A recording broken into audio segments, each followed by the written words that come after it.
Elaine could never have imagined that her life would end like this. She found herself trapped in a vast cave, surrounded by towering piles of gold. Chains bound her to a cold, hard stone, and she couldn't help but ponder her impending death. Little did she know that she would be sacrificed as an offering. Before her stood a group of men, judging her fate. A man in uniform read from a piece of paper, proclaiming her as a revered and virtuous girl, hailed as the savior of her empire. Now, she had been chosen as the next victim for the evil dragon, Rabbi. If only Elaine had known what awaited her, she would never have endured this torment. She couldn't fathom why she had to suffer, nor did she realize how long she would have to wait or when the dragon would appear. Suddenly, a massive black dragon soared above her, causing Elaine to look up in horror. The dragon approached Elaine, coming face to face with her. She was taken aback by its immense size. In desperation, she turned to God, praying for a swift and painless death. The dragon wondered who would have thought he would live long enough to witness such a sight? The dragon's mouth loomed right in front of her, and it spoke, asking if they knew each other. Elaine stared back, utterly bewildered. Everyone had warned her about her dreadful fate, and she believed this would be the worst day of her life. That was until she encountered the dragon a few days prior. It had been during a meal for the impoverished at the favela temple. The Holy Father scanned the crowd of needy individuals, searching for Elaine, and asked her to assist in serving the food. He also mentioned that they needed extra help in the laundry room once she finished. Elaine gazed at the towering stack of dirty plates, realizing the immense task ahead of her. Elaine inquired the Holy Father why he didn't assist them. The Holy Father became upset and stated that he wasn't the right person for the task. Elaine, puzzled, questioned him about his statement. Elaine then asked the Holy Father why he chose to become a priest if he wasn't willing to follow God's teachings. He replied that living comfortably wasn't guaranteed if one followed God's instructions. Elaine inquired if reading the scripture was a way to learn how to live. She jokingly suggested that if he insisted, he should take over the food distribution instead of her. The Holy Father, once again, expressed that he wasn't suitable for that job. The poor people approached Elaine for food, and she happily provided for them. The father mentioned he was busy and would find someone else to help. As he walked away, Elaine continued distributing food, reflecting on the idea that there was always work to be done. After finishing her tasks, Elaine heard commotion among the poor people fighting over food. She intervened, and one of the men asked her who she was. Elaine introduced herself as a sister from the temple and her name is Elaine Newt. The man questioned her decision to work in such a place, implying it was beneath nobility. Elaine showed him a pendant that only a noble believer could possess, causing the man to apologize to her. Sister Elaine gave the man a stern warning, threatening that if he repeated his actions, he would be banned. The man, with his head lowered, acknowledged his understanding. The two young people engaged in a heated argument about Sister Elaine's pendant, known as the believer's emblem. They couldn't comprehend why a noblewoman would work in a place like this. Meanwhile, the three sisters were diligently washing the dishes under the clear sky.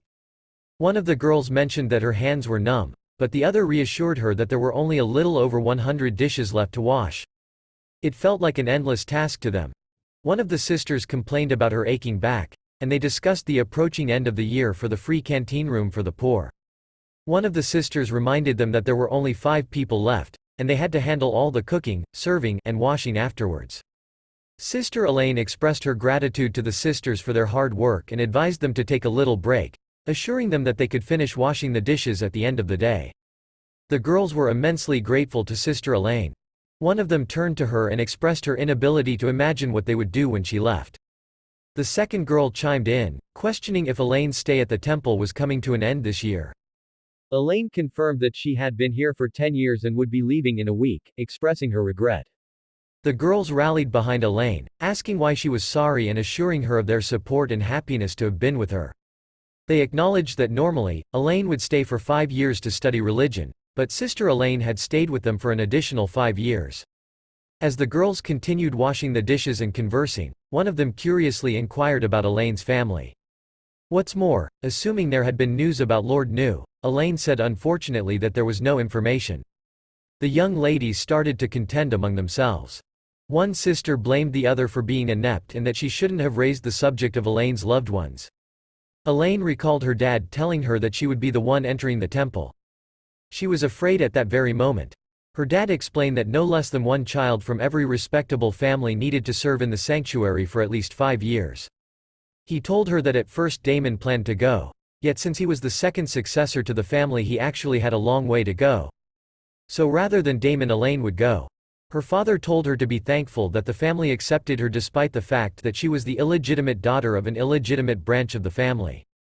He also told her that because of this, she had to serve for 5 years.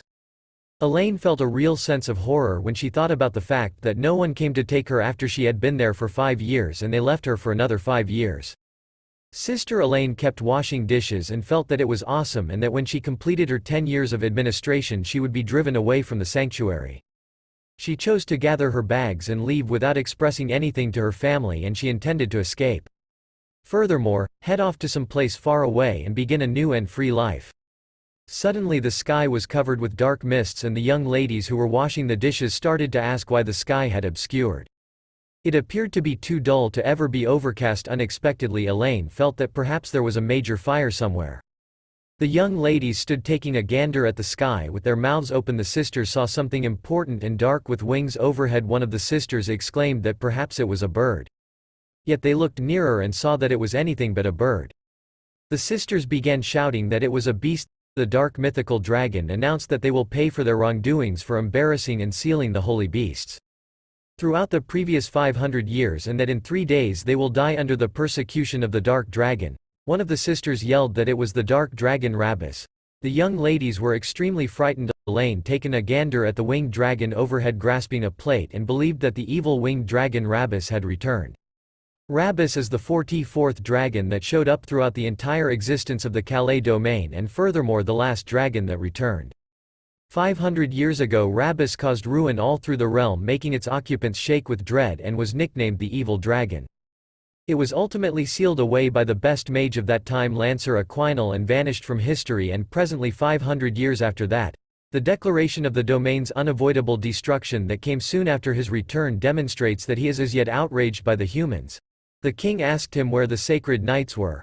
The priest addressed the sovereign that because of the abrupt action of the beasts every one of the knights had been shipped off the southern areas of the domain. The ruler was shocked by this. The cleric proceeded to say that he had sent an earnest request to reconvene some of them in the capital, yet that it would be hard for even the quickest knight to arrive in 3 days. The king was enraged at how problematic this sealing ritual was, and the dragon returned.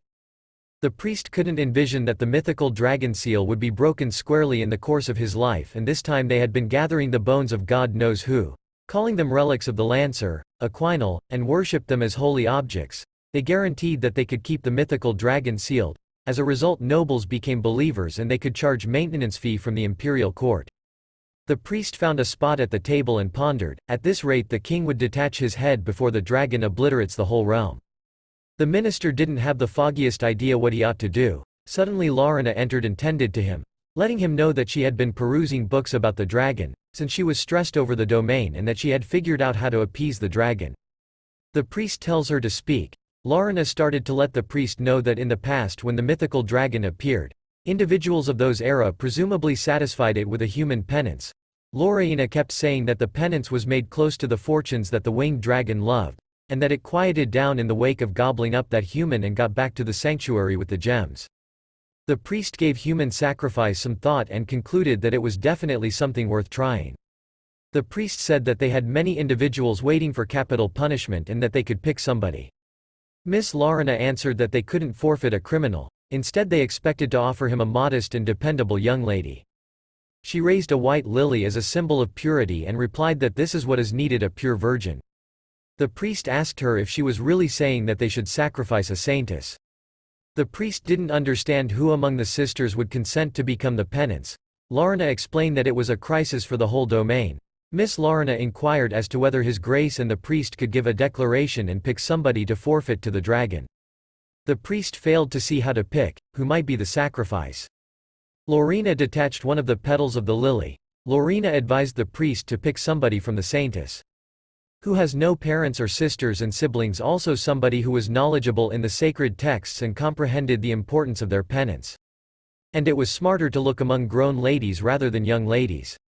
She suggested Ellen Newt. The priest inquired as to whether the lord of the Newton family concurred. Miss Laurina answered to the priest that obviously the count has concurred, and moreover the imperial court realizes that this extraordinary penance for the Newton family goes past the feeling of obligation. With this human penance, the priest will have enough time until the knights return. Laurina proceeded and said that when the knights return the priest will make certain to overcome the dragon. The priest thanked Miss Laurina for her assistance and informed her that the future Count Newt had found himself a wife who was incredibly cunning. The guards moved toward her with a declaration from the minister and told her that she was commonly known as a kind and upright young lady, so they regarded her as the rescuer of their domain, and to that end she was picked as the following sacrifice for the dragon. Elaine's hands shook and she inquired as to whether she was being exploited in light of the fact that she lived upright. Miss Laurina, who interceded and advised Elaine to accept it as a significant privilege that she was the most dedicated and fair of all the saints. Elaine went to Laurina and told her that she constantly had disdain towards her, and that now Laurina had gotten what she wanted. Miss Laurina jokingly folded her arms over her chest and answered that it was what they wanted as well, as that Count Newt and her significant other Lars were essentially cheerful. Ellen was dazed at what she heard and thought about the way that even Lars was blissful, and it appeared to be difficult to Ellen. Elaine remembered that Lars was the only member of the Newt family who didn't torture her and would listen to her when she needed to talk, so she didn't believe Laurina's words. Elaine didn't accept that he would have been glad to hear the insight about her penance. Elaine, encompassed by two gatekeepers, strolled through the gigantic horde of individuals who were shocked that they were truly going to forfeit this young lady. The two men were obviously aristocrats. They were squabbling over how mature Elaine appeared, and they guessed about whether she was actually a virgin. They considered Elaine to be quite pretty as they looked with lust. The gatekeepers put Elaine in an enclosure and locked her. She was extremely frightened and invigorated. She saw Lars. From the cage, she called out to Lars. Lars and his dad moved toward the enclosure, and the count called her a senseless lady and let her know that she ought to show the soul of the Newt. Elaine couldn't utter a word. She didn't anticipate hearing something to that effect from her dad. Elaine called Lars and cried. In the enclosure in Elaine's psyche was that Lars could never leave her. She knew it without a doubt. Lars moved toward the enclosure where Elaine was sitting. Lars grabbed his sister by the hand and told her that he was very excited for her to be a part of such a big project. Elaine couldn't believe what she heard, but Lars was telling her that instead of being sold as a second wife to an old nobleman, she would have a more noble fate. Lars turned around and wanted to leave, but Elaine asked him to stay, but he didn't.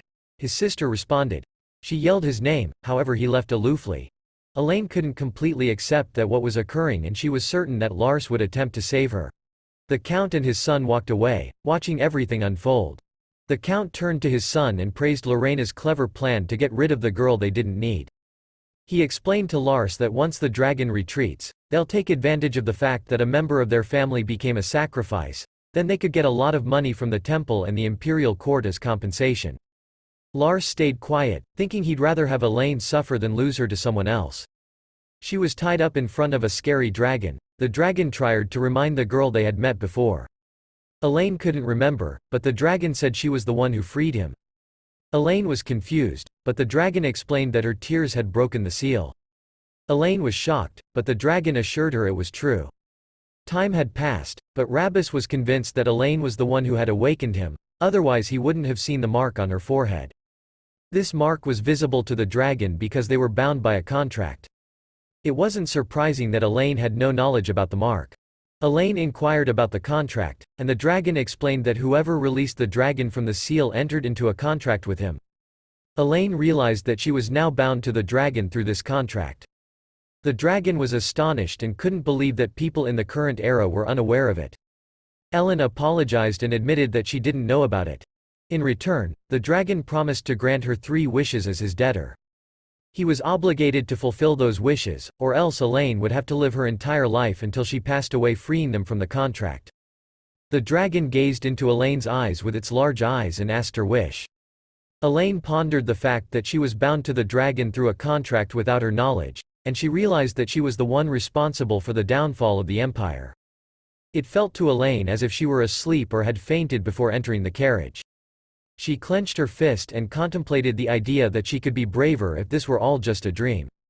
She asked the dragon if there were any limits in the wishes she could make. The dragon explained that there were some restrictions, but many things could come true if they involved Elaine herself. The girl pleaded with the dragon not to destroy the empire. She believed that with this wish, she could take responsibility for preventing its destruction. Rabbus was taken aback by the girl's wish and asked for clarification if she didn't wanted him to destroy the empire. Elaine thought he was filled with anger, believing that she had provoked the dragon's anger by preventing him from seeking revenge. After a moment of contemplation, the dragon decided to grant her wish. However, the dragon stated that if he destroyed the empire, she would be left alone, which was pointless. The dragon proposed that he'd refrain from destroying the empire as long as she remained alive. Confused, she asked the dragon if he could promise to never destroy the empire. The dragon reiterated that the wish had to be about her personally and that she shouldn't worry about what happened to the world after her death. Elaine was relieved that the dragon had agreed and didn't want to upset him, fearing that he might refuse her wish. The dragon explained that in order to fulfill Elaine's wish, he needed to rid himself of the unholy energy stored within him, which meant going back to the beginning. Elaine didn't understand what he meant by back to the beginning. Suddenly, a portal appeared above her head, surrounded by multicolored rays. Confused and fearful, Elaine closed her eyes as an unknown force enveloped her. When she opened her eyes, she found herself sitting on the grass under a tree, trying to comprehend her surroundings. She touched the grass with her hand and realized that something was amiss. Suddenly, a stone flew towards her head, causing her to scream in pain. The stone had been thrown by a boy named Martin, accompanied by two others who were pleased that he had hit his target. It was then that Elaine began to realize the situation she was in. She looked at her hands and realized that she had been transported back to the days when she struggled to find food in Count Newt's mansion. Elaine's blood and tears stained the stone that Martin had thrown. She couldn't comprehend how she ended up in the garden. Being born without her father in the house of Newt, Elaine's existence was already tainted. Her mother, an illegitimate daughter of the Count's past, brought her home without her husband, further solidifying her status as a stain on the Newt family. After her mother's death when Elaine was only 7 years old, the Count labeled her as a creature who killed her own mother. The Count's wife, on the other hand, referred to Elaine's mother as a low-life girl who died after giving birth to this vile girl. The head of the family and his wife despised Elaine, allowing her cousins to torment and abuse her without consequence. Every day, Elaine bore the physical wounds and bruises inflicted by her brother's attacks. On her 16th birthday, instead of receiving congratulations, Elaine endured even more injuries, just like any other day. In that moment, Elaine longed to return to the time when she lived in the temple. She was bullied there, but at least she would have 3 meals a day. Little did she know the reason for her sudden return that day. It was then that a dragon emerged from the very stone that had been thrown at her head. She couldn't believe her eyes. It must be Lord Rabbis himself. Suddenly, Elaine remembered where and when they had met before. However, she was certain that the dragon hadn't appeared before her in such a manner. The dragon explained that it had taken a long time for him to hatch from the egg, as he had been sealed away for quite some time. But Elaine couldn't shake the feeling that it hadn't taken as long as he claimed. The dragon had a hunch that Elaine might have already perished. If she had managed to escape when he emerged, lost in thought, she remembered that in the past she broke down in tears on the grass. After composing herself, she had headed straight for the mansion. She confronted the dragon and inquired if the egg was the same stone that Martin had thrown. The dragon confirmed her suspicions, stating that if Martin were to offer his blood and tears to the egg, he would have become the dragon's companion instead of Elaine's. The dragon then proceeded to guess Elaine's second wish, assuming that she would want to seek revenge on those who had tormented her. However, Elaine had no desire for such vengeance and explained her reasons to the dragon.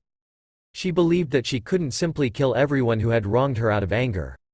The dragon questioned her, wondering why she wouldn't want to do so, considering that those children had attacked her first. Elaine clarified that she couldn't justify taking lives just because she was angry.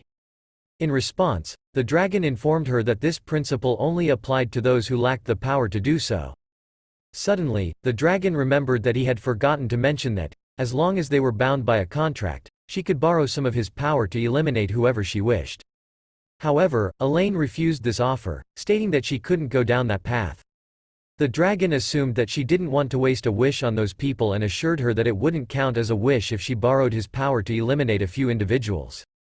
With a playful wink, the dragon suggested that she consider it a bonus and asked if she wanted to proceed with their demise.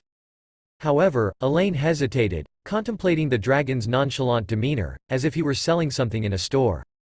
She had always believed that dragons were sacred creatures, Yet this particular dragon seemed to behave like a child, and his approach to fulfill her wish raised suspicions in her mind. Elaine couldn't help but notice that the dragon's manners had slightly changed since their initial encounter, leaving her puzzled as to why he was acting this way. Elaine explained to the dragon that if she killed everyone who hurt her or angered her, there would be no one left around her. The dragon did not understand the problem and said that he could kill them all and there would still be people left.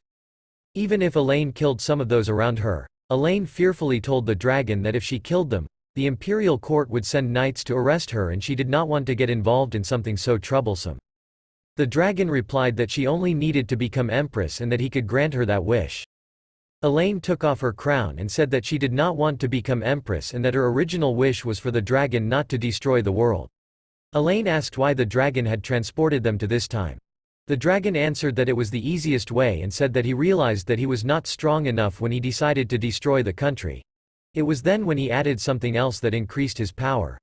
Elaine wondered what that other thing was that the dragon was referring to.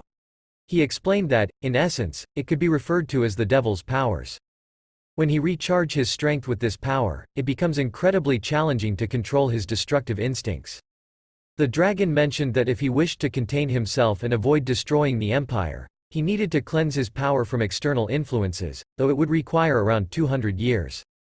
Elaine was taken aback by this timeframe, and the dragon clarified that this was why he suggested reverting to a time when his power was untainted. Elaine was puzzled by the dragon's words. She was on the brink of freedom, only to find herself reliving those dreadful moments. Tears welled up in her eyes. Elaine couldn't comprehend why she was being punished for a sin. She vowed not to repeat it in her past life. She had endured a life devoid of better opportunities, but now everything had changed. Perhaps now Elaine could embrace a new life. She turned to the dragon and inquired if he intended to stay with her. Misinterpreting her question, the dragon thought Elaine wanted to abandon him once more. She assured him that she wouldn't leave. Recalling the time she had abandoned him, she began to apologize frantically. The dragon playfully remarked that he was just teasing and urged Elaine not to take things so seriously. Perching on her shoulder, the dragon promised to remain by her side until all three of her wishes were granted. Elaine worried that people would be frightened by the dragon, but he reassured her that she was the only one who could see him now. As Elaine and the dragon strolled down the path, they engaged in a deep conversation about the dragon's power. The girl pondered the idea that if the dragon's power remained untainted, it wouldn't bring destruction to the empire in the future. However, this notion troubled the dragon, who insisted that he would unleash chaos once Elaine passed away. Curious, Elaine questioned the dragon about his previous claim of having little power left and his refusal to absorb another. This inquiry angered the dragon, who snapped back, declaring that it was none of her concern, and swiftly flew off her shoulder. Perplexed, Elaine confronted the dragon, questioning his relentless obsession with destroying the country. The dragon revealed that he had been deceived and imprisoned within an egg for 500 years, unable to comprehend how such humiliation could ever be forgiven. In response, Elaine reminded the dragon that it had been 500 years ago and that relying on another power still seemed detrimental to him. The dragon reluctantly agreed, acknowledging that relinquishing that power could lead to his demise, but he was willing to pay the price to achieve his ultimate goal. He also mentioned that if Elaine disagreed, she could attempt to transform him into a good dragon. Taking the dragon into her hands, Elaine gazed into his eyes and proposed that she could also raise a noble and virtuous dragon. She believed that this might quell the dragon's desire to destroy the world. The dragon chuckled and responded that theoretically, it was possible, but he had his own plans and wouldn't change them just for a girl. She believed that each individual had a unique destiny, and those who fulfilled it could find solace in the eternal paradise of joy and peace, as stated in the scriptures. Up until this point, Elaine had believed that her purpose was to toil in the temple, do laundry, and other mundane tasks. However, she now contemplated the possibility that her true purpose could be entirely different. It could be rooted in her challenging childhood or the fact that she was sent to the temple monastery. Elaine pondered the idea of raising a virtuous dragon from an evil one. She believed it would be a lengthy process, but once the dragon transformed, she planned to use her final wish for a life of freedom. Elaine acknowledged that only time would reveal if he would change her mind. However, the dragon seemed oblivious to her words. She politely requested a chance to introduce herself properly, gracefully lowering her head and lifting the hem of her dress. Elaine introduced herself as Elaine Newt, extending her hand in greeting. The dragon reciprocated, understanding her but urging her to make her wish quickly, as there were only 2 wishes left. Elaine, however, refused to rush, emphasizing the importance of careful consideration. The dragon praised her cleverness, but Elaine sensed an alternative plan behind his words. Elaine expressed her thoughts that since he's a holy beast, he should understand her desire to handle her wishes with care. As they walked together, Elaine gazed affectionately at the dragon, realizing that it wasn't all bad. Yet, her main focus was on returning to Count Newt's mansion until she was sent to a convent on her 16th birthday. Elaine acknowledged that she still had a year and a half left in this place. As they made their way towards the palace, the dragon suddenly halted, questioning her with its gaze. Elaine explained that she needed to wash off the blood before they entered. The young girl's mind raced as she recalled the previous incident, where her cousin Ellie had been terrified at the sight of blood on her forehead, resulting in a scolding from her aunt. Suddenly, the dragon flapped its majestic wings, causing the blood on the girl's forehead to vanish.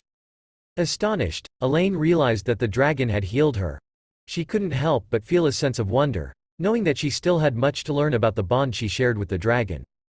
Grateful for the dragon's healing, Elaine thanked it, while noticing a mischievous glint in its eyes. Initially, the dragon had intended to obliterate the empire once it was freed from its cage. However, everything changed when it encountered Elaine, sensing a connection to a past bond it had with a certain Lancer Quinel, dating back almost 500 years. In other words, Elaine was the reincarnation of the dragon's first bonded contract, the only person it truly trusted, and the traitor who had sealed it. The dragon contemplated its future actions, planning to retrieve its mana core, the half of its heart it had given to Lancer, before unleashing destruction upon the entire empire. This had been a scheme brewing for centuries. However, the dragon faced a setback as it couldn't locate its mana core and had grown weaker after its prolonged imprisonment. Realizing it couldn't continue in this state, the dragon resolved to regain its strength, even if it meant seeking an alternative power source. Thus, it embarked on a decade-long quest to find another source of power, ether. It took a relatively short time compared to its centuries-long confinement. The mighty dragon was well aware that ridding himself of the absorbed magic would prove to be an arduous task. However, consumed by his thirst for revenge, he paid no heed to the future. As he grew slightly stronger over time, he decided to forewarn the empire of its impending doom.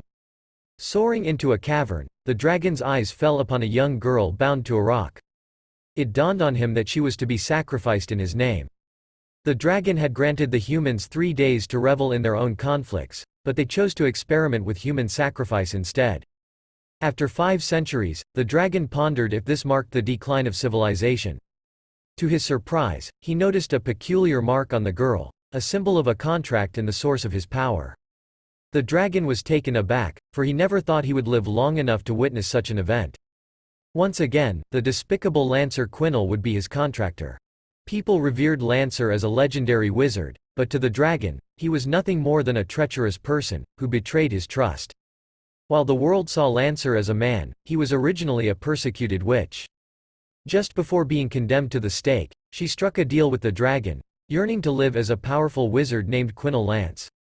The dragon granted her a portion of his core power, which resided within the dragon's heart, transforming her into a man. Despite all the dragon had done for her, Lancer ultimately used one of her spells against him. Naturally, the dragon could not tolerate such insolence. He believed that once he was free, they would cross paths again, and the dragon would exact his revenge. The dragon cursed the magician with rebirth, but he never fathomed that her reincarnation would be bound to him by a contract, appearing as his sacrificial offering. The dragon relished the thought of surprising her and mocking her for everything she had done. The young girl had no recollection of her past life. The dragon attempted to jog Elaine's memory by discussing the process of breaking the seal, but the Elaine couldn't recall anything. The dragon believed it might be for the best if she didn't remember, as he feared she would use her newfound powers to taunt him. However, he reluctantly decided to grant her wish, planning to restore her memories later. In order to fulfill her final request, the dragon devised a plan to seek revenge by brutally removing her core. He believed it was even more advantageous that she had no memory of her past. However, when the dragon heard her first wish, which was to spare the empire from destruction, he realized he could purify his tainted magic by granting it in time, thus replenishing his energy. This was the dragon's train of thought as he traveled back in time and emerged from his egg. As he gazed upon the girl, he noticed a striking resemblance to Lancer, whom he had encountered before. He assumed her wish would be the same, making it easier for him. However, he was mistaken. The dragon attempted to guess Elaine's second wish, hoping she would want him to eliminate those who tormented her. But to his surprise, she refused, even offering to teach him kindness. The dragon couldn't comprehend how she could show compassion towards those who caused her pain. He concluded that her inability to understand his intentions might be a result of her reincarnation, and he grew increasingly concerned for her well-being. It's a natural law that the weak perish first. However, this poses a problem for the dragon contract. If the bound individual dies of natural causes before all wishes are named, the contract is voided in the case of premature death. However, the dragon must wait for the contractor. Therefore, the dragon must still fulfill the remaining wishes after the person is reincarnated. Realizing this, the dragon was apprehensive about the possibility of the girl's premature death, as it would delay him and he would have to meet the third reincarnation. This led the dragon to decide to keep a close watch on the girl until she made her final wish. Together in their room, Elaine remarked that everything was just as she remembered. The dragon accused her of teasing him, but Elaine denied it.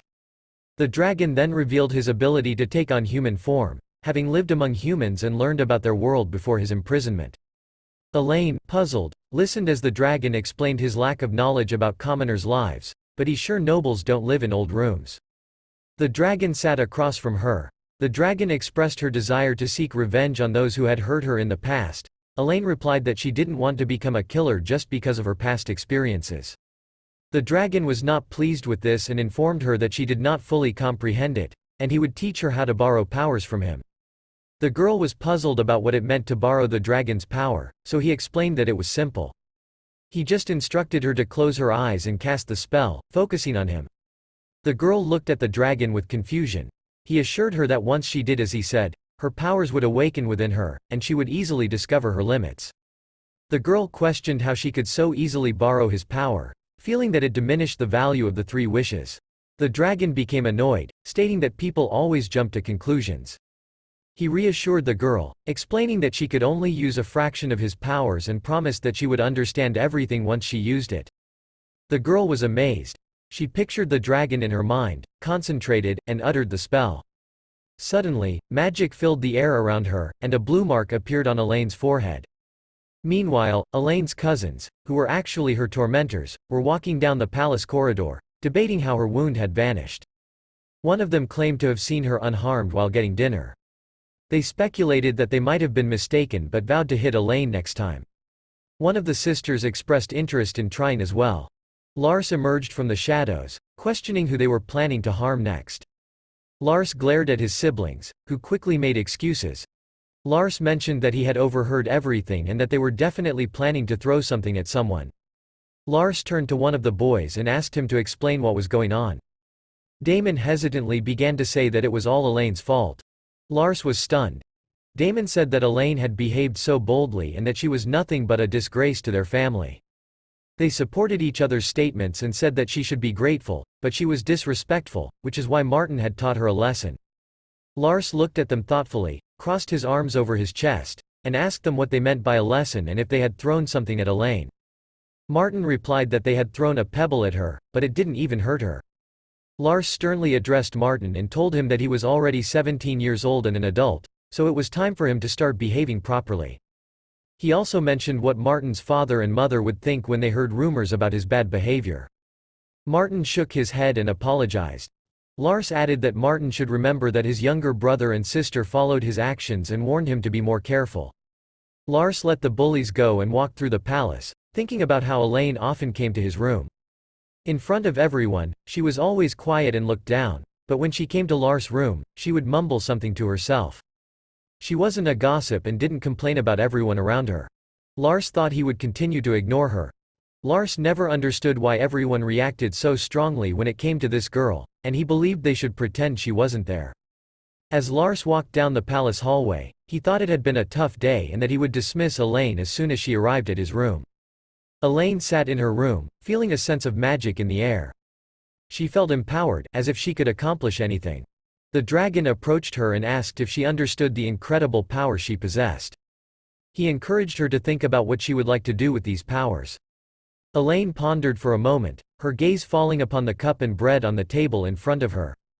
She expressed her desire to indulge in freshly baked white bread and a steaming bowl of stew with meat. However, the dragon grew angry, believing she was wasting her strength. Elaine quickly apologized, explaining that she was simply hungry. The dragon remained indignant, unable to believe that someone as seemingly weak-minded as Elaine was bound to him by a contract. Elaine defended herself, asserting that she was not weak-minded and asked the dragon to let go of the situation.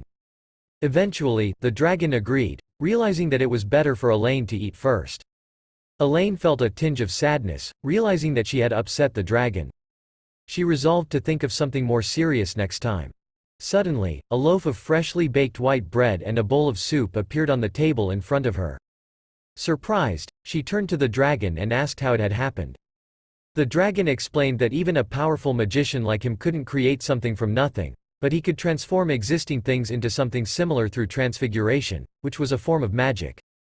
Elaine took a sip of the soup and savored its delicious taste. She couldn't help but admire the meal, realizing that it had been a long time since she had enjoyed such simple pleasures. The dragon observed her silently and then remarked that transfiguration was truly an amazing sorcery. Elaine agreed wholeheartedly, declaring the dragon to be the best dragon in the world. Elaine sat content in her bed, happy to be full, while the dragons gazed out the window. She turned to the dragon and inquired about how he had grown so quickly to become an adult dragon in just 10 years. The dragon explained that dragons should not be compared to other animals, as their souls are contained within their eggs, which can change in size and shape according to their needs, unrelated to age. Elaine asked if he could remain in the form of a small dragon. The dragon replied that he could not only stay as a small dragon, but also transform into a human. Curious, Elaine wondered what the dragon would look like in human form. The dragon assured her that many people found his human form arousing. Blushing, Elaine felt embarrassed by his words and clarified that finding someone attractive did not necessarily mean finding them arousing. The dragon, confused, asked if she had desired a specific partner in her past life. Elaine denied it.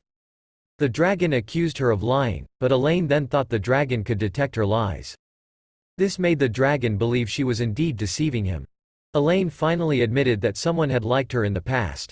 The dragon asked if that person was attractive, to which Elaine confirmed. The dragon convinced himself that he was right. Elaine assured him that she didn't just like him for his looks, although she did find him handsome. The dragon pondered why she was feeling that way, while Elaine kept her thoughts to herself. The girl simply bowed her head in silence, her eyes filled with sadness. Elaine couldn't help but think of Lars, the only person in the Newt family who treated her with kindness. He never pushed her away, even when she acted foolishly around him. Lars was a cold, graceful, and elegant young man, strong in every sense of the word. Unlike Elaine, who lacked confidence, Lars exuded self-assurance. Elaine couldn't help but fall in love with him, but his words by the cage shattered her heart. He spoke of her being part of something great, but it was clear that she meant nothing to him. The dragon wondered if Elaine's feelings for Lars were merely one-sided sympathy. Elaine asked the dragon why it was so difficult to understand one-sided sympathy, and the dragon explained that when one person hides their feelings while expecting the other person to reciprocate, it's unfair to the other person. Elaine was taken aback by the dragon's deductions, and the dragon jokingly asked if she had tried the mating dance. Confused, Elaine thought it was something birds did. The dragon then asked if she had confessed her feelings to Lars, but Elaine admitted that she couldn't bring herself to do it. Many people in the world hide their true feelings, she sighed. The conversation with the dragon only made things more confusing for Elaine. The dragon admitted to not knowing much about human relationships and trusted Elaine completely in this matter. However, Elaine disagreed and told the dragon that he was right about love. She believed it was a one-sided love. She thought his arrogance was the reason behind his indifference. She had no idea where she belonged. The girl's tears streamed down her beautiful eyes as she sat on her bed, crying. Elaine's tears surprised the dragon, who reassured her that it wasn't what he intended. Grateful for his understanding, the girl thanked the dragon and promised not to make the same mistake again. The dragon was completely clueless about what they were talking about. The dragon flew over to the girl, perching on her lap, and asked if she should use magic to make Lars fall in love. Elaine was unsure of what to say and simply asked if the dragon could truly control human minds. The dragon explained that he could also teach Elaine the art of seduction through magic. He clarified that seducing Lars with magic was what he meant by seduction. The dragon urged the girl to stop crying and wiped away her tears. Elaine thought the dragon was concerned for her, which flattered her. Turning to the dragon, she assured him that she didn't need to learn that kind of magic as it would be pointless to try and make Lars fall in love with her. Elaine mentioned that her feelings for Lars had disappeared a long time ago, but the dragon persisted in asking about Lars' character. The girl didn't want to provide details but emphasized that it wasn't important. Elaine expressed her curiosity about why the dragon held such disdain for humans, suspecting it had something to do with the wizard who had sealed him in the dragon egg. The dragon replied that the wizard's story was a separate matter, but out of all the people he had encountered, he hadn't yet met someone he considered decent. The dragon knew that as people grew older, they often became more unscrupulous. Elaine mentioned that there are still individuals who lack conscience from a young age. She pondered about her cousins, particularly Lorena, who took pleasure in her demise and had always despised her, since childhood. Despite this, the girl embraced the dragon in her arms and made a promise to do everything she could for him. Elaine hoped that the dragon could overcome its hatred towards humans, so she pulled it closer and hugged it tightly. To her surprise, the dragon moved away from her and questioned her actions. Elaine, feeling scared, immediately began apologizing for anything she might have done to displease the dragon. However, the dragon reassured her that nothing was wrong and encouraged her to continue. As Elaine caressed the dragon and marveled at its soft scales, the dragon lay in her arms, experiencing a peculiar sensation. In response, Elaine leaned over and kissed the dragon, causing it to look up in surprise and inquire about the gesture. Elaine explained that a kiss on the forehead or cheek was considered a sign of closeness among humans. The dragon then asked if this meant they were considered close. She responded not yet, but she wants to get closer to him. The dragon thoughtfully gazed at her, stating that there was already a connection between them and that he didn't believe there were others he could be closer to. Requesting another hug and kiss, the dragon continued to be caressed by Elaine. Meanwhile, Lars sat on his bed, thinking about the fact that Elaine hadn't arrived. Suddenly, there was a knock at the door, and Lars allowed the servant to enter. The servant informed Lars that he had forgotten to close the door before going to bed. Lars considered the possibility that Elaine might have come that night, but he informed the servant that he had simply forgotten. Lars had a glimmer of hope that Martin, the one who had thrown the stone at Elaine, was telling the truth when he claimed that the injuries were not serious. If that were the case, everything would be all right.